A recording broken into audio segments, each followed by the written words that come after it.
Hello everyone, welcome to a new video. Standard for EVS, Land of Arts. Celebrating togetherness. Onam is a national festival. Malayalis all over the world celebrate Onam. It is believed that Mahabali, the just king who ruled Kerala, visits Kerala once in every year to see his subjects. Onam is also a harvest festival.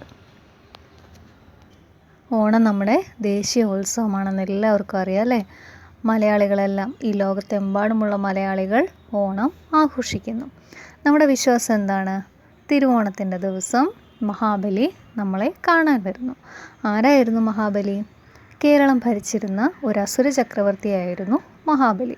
അദ്ദേഹം എല്ലാ ഓണത്തിൻ്റെ തിരുവോണം നാളിലും അദ്ദേഹത്തിൻ്റെ പ്രജകളെ കാണാനായി വരുമെന്നാണ് നമ്മുടെ വിശ്വാസം. അപ്പോൾ ആദ്യത്തെ ആക്ടിവിറ്റി എന്തായിരുന്നു? Why is it said that Onam is a festival of togetherness? ഒരുമയുടെ ആഘോഷം എന്ന് ഓണത്തിനെ വിളിക്കുന്നത് എന്തുകൊണ്ടാണ്? ഓണത്തിന് എന്തൊക്കെയാണ്? ജാതി മതഭേദമന്യേ എല്ലാവരും ആഘോഷിക്കുന്ന ഒരു ഉത്സവമാണ് ഓണം അല്ലേ? ഓണത്തിന് എല്ലാവരും അത്തപ്പൂക്കളം ഇടാറുണ്ട്, ഓണസദ്യ ഒരുക്കാറുണ്ട്, ഓണക്കളികളിൽ ഏർപ്പെടാറുണ്ട് അല്ലേ? ഇതൊക്കെ ഒറ്റയ്ക്കല്ലല്ലോ ചെയ്യുന്നത്. അപ്പോൾ എല്ലാം കൂട്ടായിട്ടാണ് നമ്മൾ ഓണത്തിന് ചെയ്യുന്നത്. നമ്മുടെ ബന്ധുക്കളൊക്കെ വരും, സുഹൃത്തുക്കൾ വരും, എല്ലാവരും ഒത്തുചേർന്ന് ആണ് നമ്മൾ ഓണം ആഘോഷിക്കുന്നത് അല്ലേ? അതിൽ കുട്ടികൾക്ക് ഏറ്റവും ഇഷ്ടപ്പെട്ട 1-2 കാര്യങ്ങളാണ് അത്തപ്പൂക്കളം ഇടുക, കളക്ടിങ് ഫ്ലവേഴ്സ്, പ്രിപ്പയറിങ് അത്തപ്പൂക്കളം, ദെൻ പ്ലേയിങ് ഓണം ഗെയിംസ്. ഇതൊക്കെ കുട്ടികൾക്ക് ഇഷ്ടപ്പെട്ട കാര്യങ്ങളാണ്.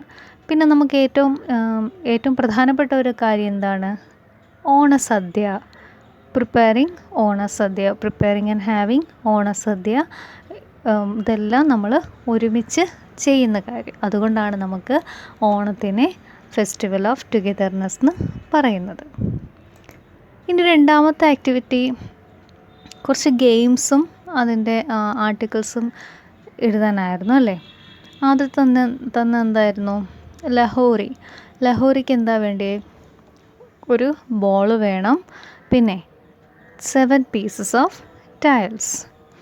രണ്ടാമത് പറഞ്ഞിരിക്കുന്നത് എന്തായിരുന്നു? ഗോലികളിക്ക് എന്താ വേണ്ടത്? മാർബിൾസ്. ഇനി നമുക്ക് അറിയാവുന്ന ഇതുപോലുള്ള നാടൻ കളികൾ എഴുതണം, അതിനാവശ്യമുള്ള ആർട്ടിക്കിൾസ് എഴുതണം. അതായിരുന്നു രണ്ടാമത്തെ ആക്ടിവിറ്റി.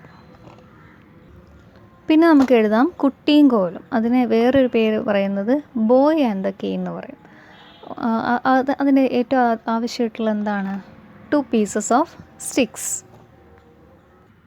അടുത്ത നമുക്ക് എഴുതാം പല്ലാങ്കുഴി. പല്ലാങ്കുഴി എന്ന് പറയുന്നത് ഒരു തമിഴ്നാട്ടിലൊക്കെ ഉണ്ടായൊരു ഗെയിമായിരുന്നു.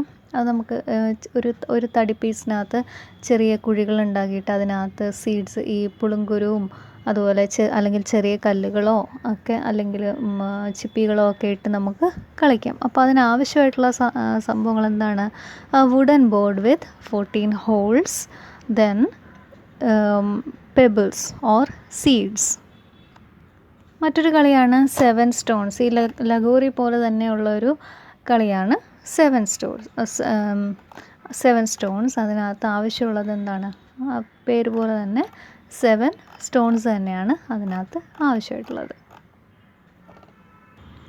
ഇനി മൂന്നാമത്തെ ആക്ടിവിറ്റി, ഏതെങ്കിലും ഒരു ഗെയിമിനെ കുറിച്ച് നമുക്ക് ഒന്ന് എക്സ്പ്ലെയിൻ ചെയ്യണം. ഇപ്പോൾ നമ്മൾ ഒരുപാട് ഗെയിംസിനെ കുറിച്ച് പറഞ്ഞു. അപ്പോൾ അതിലേതെങ്കിലും ഒരെണ്ണത്തിനെ കുറിച്ച് നമുക്കൊന്ന് ഇഷ്ടപ്പെട്ട ഏതെങ്കിലും ഒരെണ്ണത്തിനെ കുറിച്ച് നമുക്കൊരു എക്സ്പ്ലനേഷൻ കൊടുക്കാം.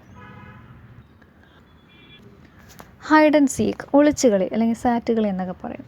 The hide and seek is popular everywhere in the world and still being played by children. ലോകത്തെമ്പാടുമുള്ള ഒരു പോപ്പുലറായിട്ടുള്ള ഒരു കളിയാണ് hide and seek. It's probably one of the few games that didn't go extinct with western influence. പാശ്ചാത്യ സംസ്കാരം കൊണ്ട് മാഞ്ഞു പോകാത്ത ഒരു കളിയാണ് ഈ സാറ്റുകളി അല്ലെങ്കിൽ ഒളിച്ചുകളി. It is a game wherein a player closes his or her eyes and counts to 100 or any number of choice while the rest of the players rush off to hide themselves. ഇതെങ്ങനെയാണ് കളിക്കുന്നത്? പറഞ്ഞു തരേണ്ട ആവശ്യമില്ല, എല്ലാവർക്കും അറിയാം. ഒരാൾ എണ്ണുന്നു, അത് 100 വരെയോ അല്ലെങ്കിൽ ഏത് നമ്പർ വരെയാണെങ്കിലും എണ്ണുന്നു. ബാക്കിയുള്ളവരെന്ത് ചെയ്യും? പോയി ഒളിക്കുന്നു. The player after counting starts searching for the concealed players. ആ 100 വരെ എണ്ണുകയാണെങ്കിൽ അതിന് ശേഷം എണ്ണിക്കഴിഞ്ഞതിന് ശേഷം ഒളിച്ചിരിക്കുന്ന ആളുകളെ, കൺസീൽഡ് പ്ലെയേഴ്സ്, ഒളിച്ചിരിക്കുന്ന കളിക്കാരെ കണ്ടെത്താനായി പുറപ്പെടുന്നു.